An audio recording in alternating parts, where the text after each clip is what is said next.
We are live now. Welcome to mid day education. So कैसे हैं मेरे प्यारे स्टूडेंट्स और कैसी चल रही है आप लोग की पढ़ाई। लीजिए अब आपके सामने कक्षा 10वीं के विज्ञान का 101% एकदम असली प्रश्न पत्र लेकर के आ चुका हूं, जो कि सेट नंबर बी का होगा। अगर आपने अभी तक कुछ भी पढ़ाई नहीं किया है विज्ञान में तो टेंशन की कोई बात नहीं। अगर इसके पहले जो मैं दिन में वीडियो डाला था आप उसे देखे होंगे तो डेफिनेटली बहुत सारे क्वेश्चन आंसर आपसे बन ही जाएगा, क्योंकि वहाँ पर जो क्वेश्चन आंसर दिया था बहुत सारे क्वेश्चन आंसर लगभग सेम टू सेम है। मतलब इस प्रश्न पत्र का प्रश्न उठा करके वहाँ पर मैं डाल दिया था। इसलिए स्टूडेंट्स वीडियो को एंड तक देखिएगा। बहुत सारे क्वेश्चन आपसे पहले से बन रहे होंगे अगर आप पुराना वीडियो देखे थे, और अगर आपने अभी तक कोई वीडियो नहीं देखा और पहली बार आए हैं मिडिल एजुकेशन में तो बस मैं इतना ही बोलूँगा, केवल और केवल एक बार मिडिल एजुकेशन का वीडियो पूरा देख लो। यकीन मानो दोबारा किसी भी यूट्यूब चैनल में जाने की जरूरत नहीं पड़ेगी, क्योंकि यहाँ पर मैं प्रश्न का उत्तर दिखाता बस नहीं बल्कि एक एक चीज समझाता हूँ और मैं प्रयास करता हूँ कि एक एक प्रश्न का उत्तर आपको तुरंत का तुरंत याद हो जाए। देखिए यहाँ पे लिखा है अर्धवार्षिक परीक्षा वर्ष 2023-24 कक्षा 10वीं के विज्ञान का सेट नंबर बी है। आपका पेपर रहेगा 75 नंबर का। समय मिलेगा आपको 3 घंटे। निर्देश में आगे बढ़ते हैं तो कई सारी बातें लिखे, जैसे सभी प्रश्न को हल करना अनिवार्य है। 1 से 5 तक आपको वस्तुनिष्ठ प्रश्न मिलेगा। 1 अंक का एक प्रश्न रहेगा। आगे बढ़ते हैं, टोटल 6 से लेकर के 23 तक जितने भी क्वेश्चन रहेंगे सभी में अतिरिक्त विकल्प दिए रहेगा।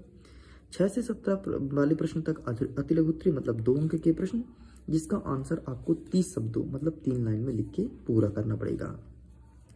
18 से 20 तक जितने भी क्वेश्चन रहेंगे सभी 3 अंक के रहेंगे। इसका आंसर 7 से 8 लाइन में लिखना है। और 21 से लेकर के 23 तक जितने भी क्वेश्चन रहेंगे सभी 4 अंक के रहेंगे और इसका आंसर 1 से 1.5 पेज में लिख के कंप्लीट करना है। आगे देख लेते हैं। नेक्स्ट बिंदु कहता है जहां भी आवश्यकता हो तो स्वच्छ व नामांकित चित्र बनाना है। और मैं बता देता हूं आपको कई जगह ऐसी आवश्यकता पड़ेगी कि चित्र भी बनाना पड़े, इसलिए अपने स्कूल में पेंसिल अपने साथ रखिएगा।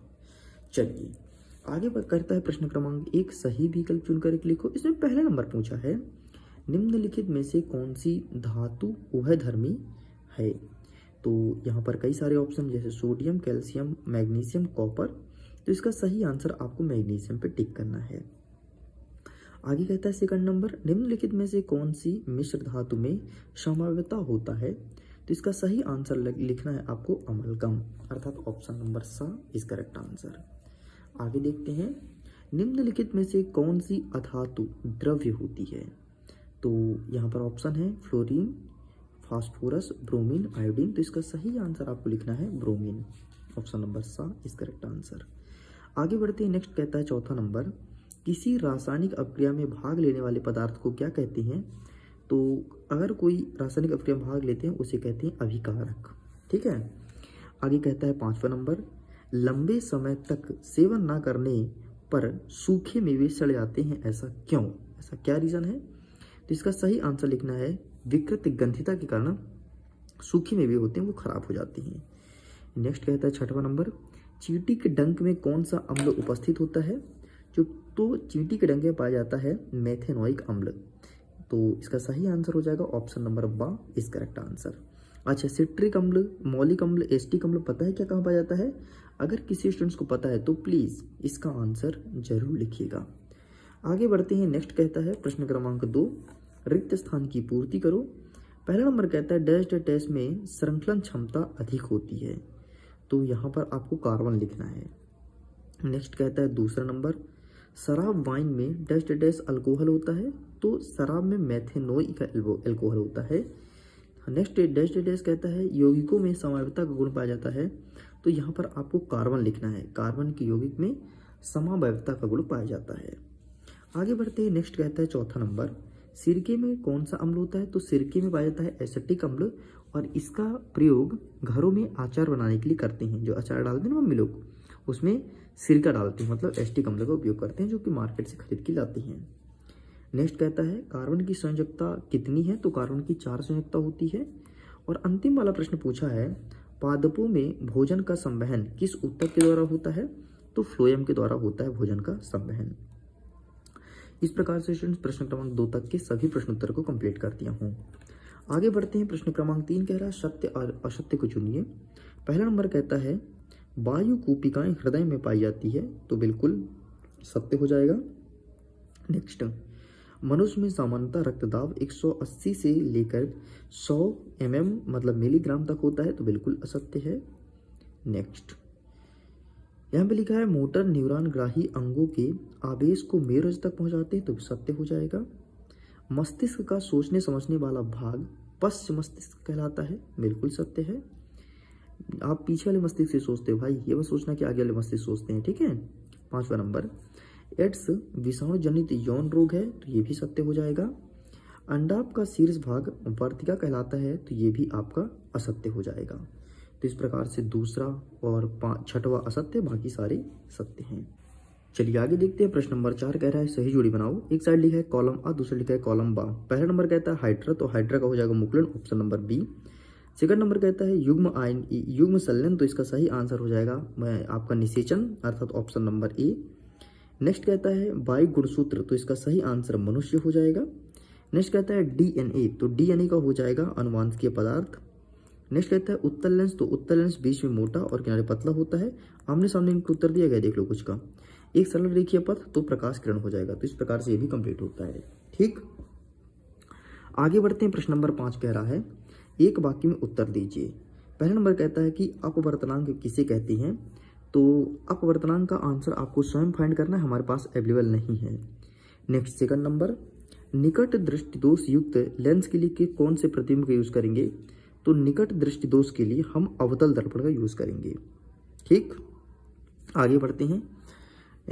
तीसरा नंबर कहता है एकांक आवेश को किसी परिपथ के मध्य एक बिंदु से दूसरी बिंदु तक ले जाने में किए गए कार्य को क्या कहते हैं, तो इसे विभवांतर कहते हैं।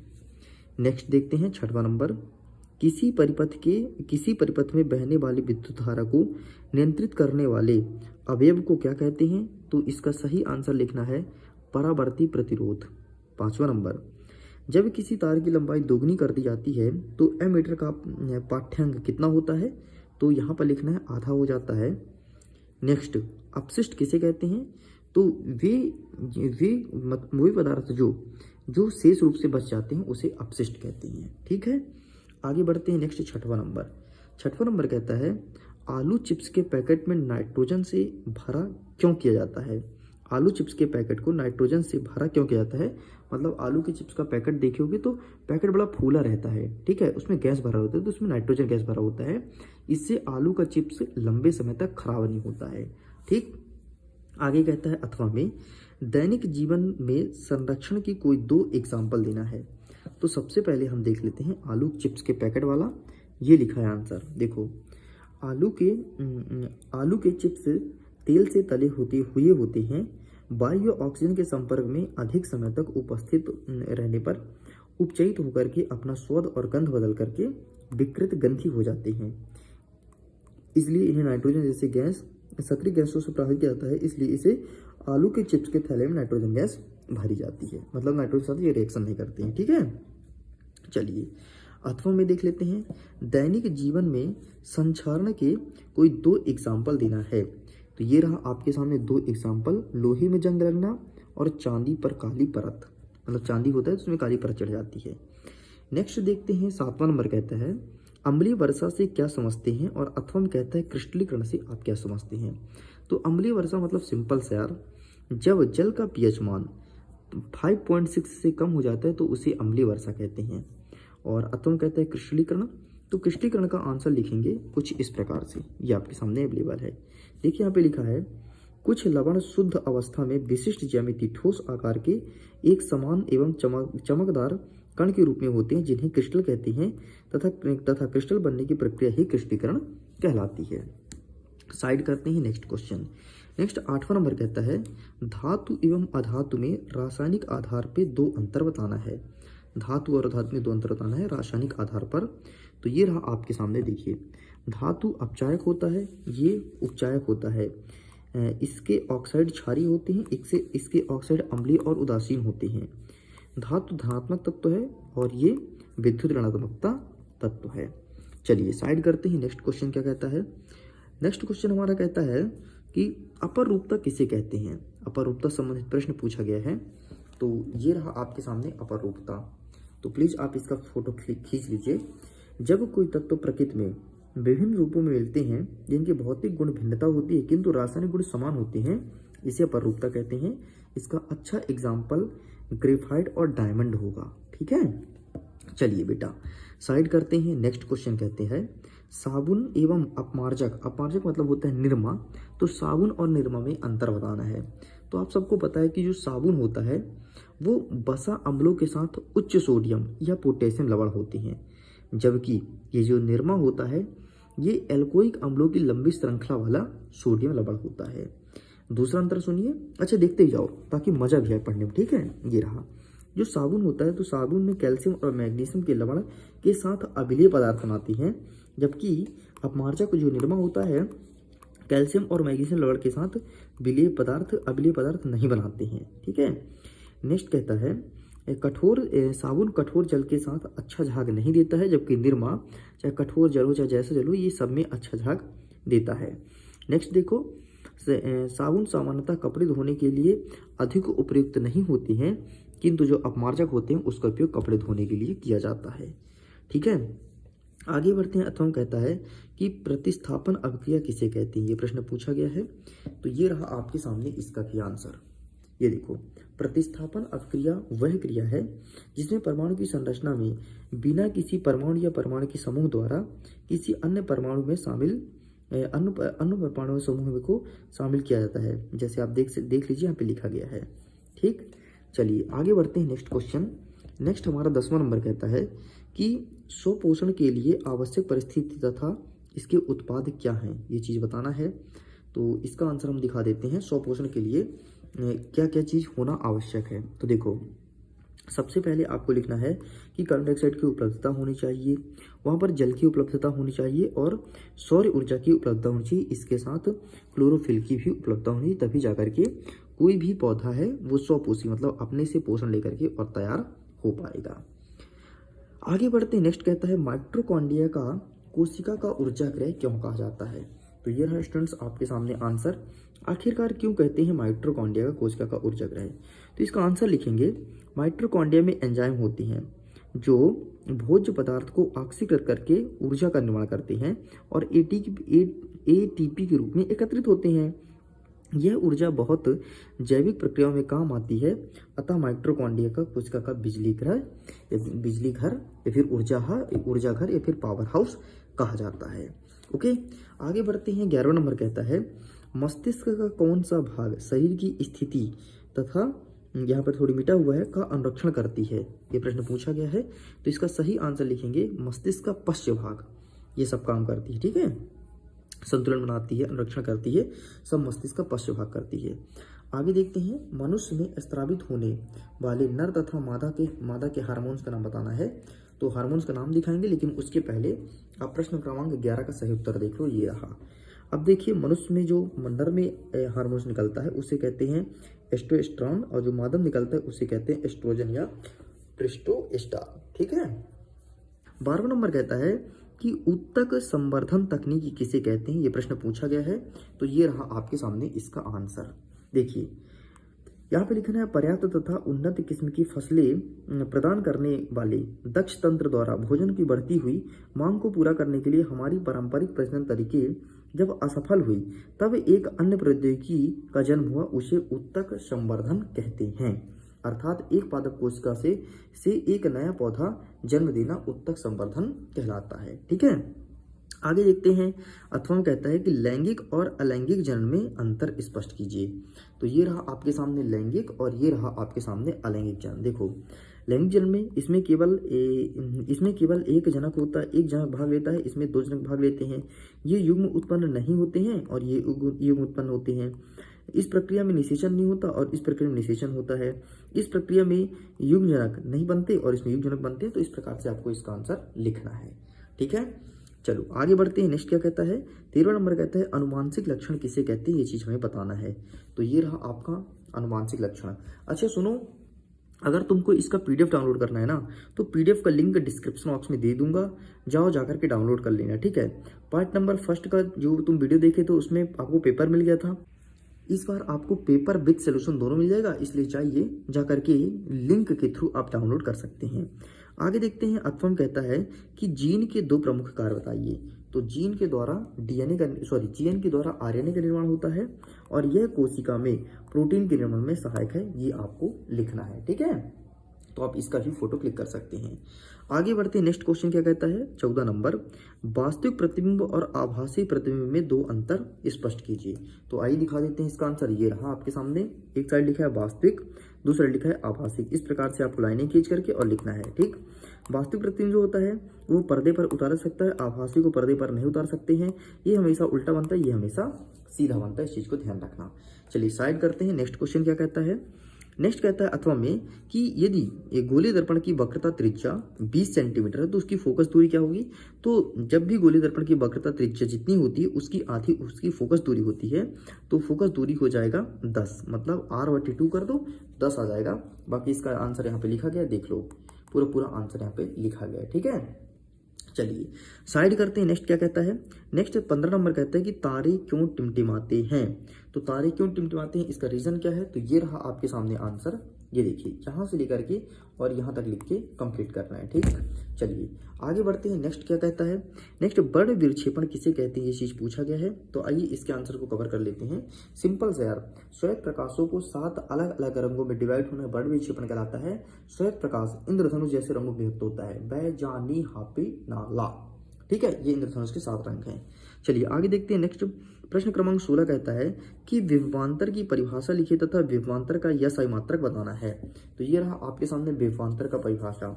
विद्युत क्षेत्र में दो बिंदुओं के बीच विभवांतर एक धनात्मक एकांक धन परीक्षण आवेश का एक बिंदु से दूसरे बिंदु तक क्षेत्र के विपरीत ले जाने के लिए किया गया कार्य की परिभाषा देता है। ठीक है, इसका यसाई मात्रक वोल्ट होता है, बस ये आपको लिख देना है।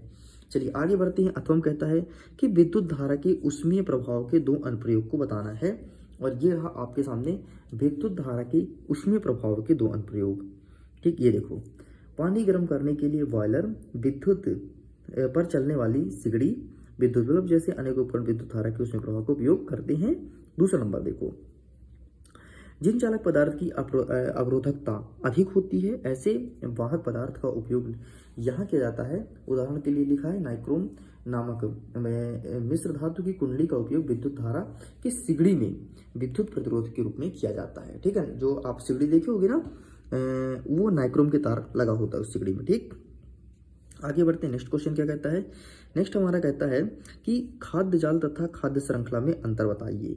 तो आइए इसको भी देखेंगे। इसके अथर्वम कहता है कि हमारे क्रियाकलाप वातावरण को किस प्रकार प्रभावित करते हैं, कोई दो बताना है। तो ये रहा एक साइड आपके सामने खाद्य श्रृंखला, दूसरा साइड रहा खाद्य जाल। खाद्य श्रृंखला में देखिए, एक परिस्थिति तंत्र में ऊर्जा के एक दिशीय प्रवाह तथा उसमें श्रृंखलाबद्ध तरीके से जुड़े जीवों के द्वारा होता है। जीवों की इस श्रृंखला को खाद्य श्रृंखला कहते हैं। खाद्य जाल किसे कहते हैं, बगल में लिखा गया है, और दूसरा अंतर भी देख सकते हैं। ठीक है, तो इन सब का स्क्रीनशॉट ले लो, पीडीएफ भी डाउनलोड कर लेना। चलिए आगे बढ़ते हैं, नेक्स्ट क्या कहता है। नेक्स्ट हमारा, अच्छा इसका अथवा नहीं देखे ना, तो अथवा भी देख लेते हैं 17 का। अच्छा सुनो स्टूडेंट्स, अगर तुम्हारे मन में कोई प्रश्न होना और कुछ पूछना चाहते हो, हाँ, तो मैसेज करके पूछ सकते हो इंस्टाग्राम पर। वीडियो का लिंक वीडियो के डिस्क्रिप्शन बॉक्स में इंस्टाग्राम का लिंक दिया है, मैसेज करिए, वहाँ पर जो भी कुछ पूछना हो तो पूछ सकते हैं।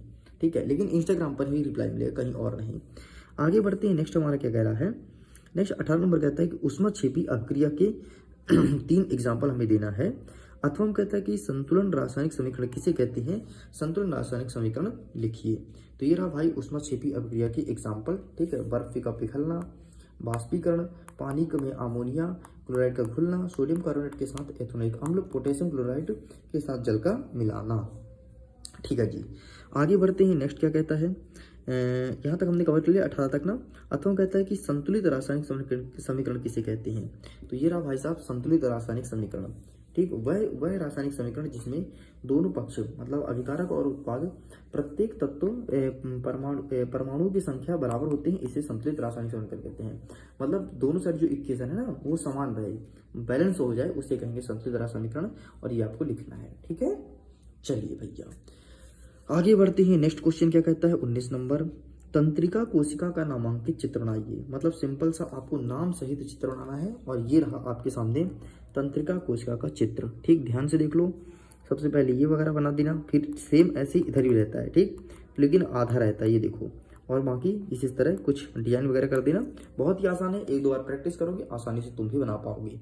ठीक है, आइए कहता है अथवा में किन्हीं 3 पादप हार्मोन्स का नाम बताइए और एक एक कार्य भी बताना है। तो पादप हार्मोन्स का नाम ये रहा भैया। 4 पादप हार्मोन्स के नाम लिखे हैं, ऑक्सिन, जबरेलिन, साइटोकाइनिन और एप्सिस अम्ल। ठीक, और ये देखिए शिकारी, 1 2 3 4 लिखे गए हैं। आपको 3 पूछे तो 3 लिखना है। ठीक, फोटो क्लिक कर लो। चलिए आगे बढ़ते हैं। नेक्स्ट क्वेश्चन हमारा क्या कह रहा है, टिंडल प्रभाव से उत्पन्न प्रकीर्णन की भूमिका का निर्वहन कीजिए। तो ये रहा भाई साहब आपके सामने टिंडल प्रभाव, प्लीज फोटो खींच लीजिए। ठीक है, चलिए आगे बढ़ते हैं। नेक्स्ट क्या कहता है, टिंडल प्रभाव भी हमारा हो गया। अथवा कहता है कि प्रिज्म द्वारा श्वेत प्रकाश के वर्ण विक्षेपण का चित्र बनाना है। तो ये रहा प्रिज्म द्वारा श्वेत प्रकाश का वर्ण विक्षेपण। ठीक, इसका फोटो खींच लो। ये इस प्रकार से आपको प्रिज्म बनाना है।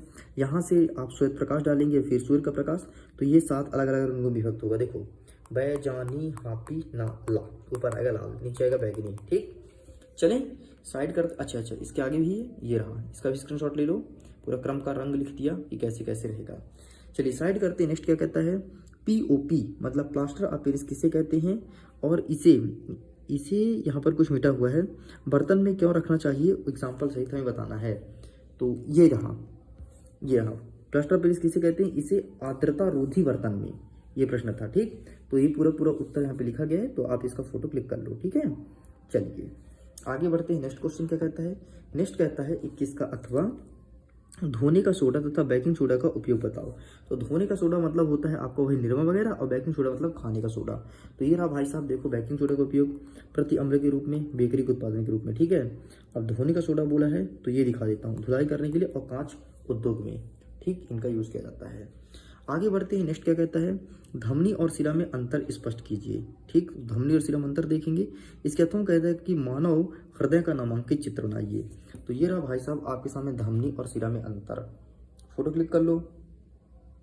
ऊपर है मानव हृदय का नामांकित चित्र। ठीक, यही वो हार्ट है जो बहुत धक धक करता है। ठीक है, चलिए साइड करते हैं। नेक्स्ट क्वेश्चन देखते हैं। नेक्स्ट हमारा 23वां नंबर कहता है कि अवतल एवं उत्तल दर्पण के विभेदन किस प्रकार से करेंगे, कैसे पहचानेंगे कौन सा दर्पण अवतल है, कौन सा दर्पण उत्तल है। ठीक है, और अथवा कहता है कि समतल दर्पण द्वारा किसी प्रतिबिंब के बनाए गए प्रतिबिंब की 4 विशेषता बतानी है। तो ये रहा अवतल और उत्तल, इसका मैंने डिफरेंस दिया है, डिफरेंस के थ्रू आप लिख सकते हैं। वैसे ज़्यादा बेहतर होगा कि सबसे पहले जो आपका उत्तल दर्पण होता है, वो उत्तल दर्पण बीच में पतला और किनारे मोटा होता है। जो अवतल दर्पण होता है वो किनारे किनारे पतला, बीच में मोटा होता है। इस प्रकार से हम दर्पण की पहचान करेंगे। बाकी यहाँ से लिख सकते हो। बाकी इससे सटीक आंसर आपको लिखना चाहिए इसका, क्योंकि यहाँ पर अंतर दिया है तो अंतर कोई सटीक आंसर नहीं कहलाता है। ठीक, आगे देखते हैं। नेक्स्ट हमारा कहता है अथवा कहता है कि समतल दर्पण द्वारा इन्हीं प्रतिबिंब पर बनाए गए प्रतिबिंब की 4 विशेषता बतानी है। तो ये रहा समतल दर्पण पर प्रतिबिंब की विशेषता। ठीक, तो आप इसका फोटो क्लिक कर सकते हैं। ठीक है, चलिए बस इतना आपको लिखना था। एक सेकंड स्टूडेंट्स, एक क्वेश्चन में डाउट है। देखो यहाँ पर विभेद बोला है, विभेद मतलब अंतर ही होता है। सॉरी स्टूडेंट्स, आपको यही लिखना पड़ेगा। ठीक है, विभेद मतलब अंतर ही होता है। Okay, I am really so sorry. ठीक है, तो आपको यही लिखना पड़ेगा। आप इसका स्क्रीनशॉट ले लो। तो इस प्रकार से प्रश्न क्रमांक 1 से लेकर के 23 तक के संपूर्ण प्रश्न का उत्तर कंप्लीट कर दिया हूँ। उम्मीद करता हूँ ये वीडियो काफी पसंद आया होगा। अगर वीडियो पसंद आए तो वीडियो को लाइक कीजिए, अपने दोस्तों के साथ शेयर कीजिए, और अगर पहली बार आए चैनल को सब्सक्राइब जरूर कीजिएगा, क्योंकि मिडिल एजुकेशन में ऐसे ही कंटेंट मिलते हैं। और जल्दी जाइए, एग्जाम देकर आइए, फिर बताइए कि आपका पेपर कैसे गया। मैं आपका इंतजार करूंगा। फिर जल्द ही मिलेंगे नए पेपर के साथ। Okay, bye bye.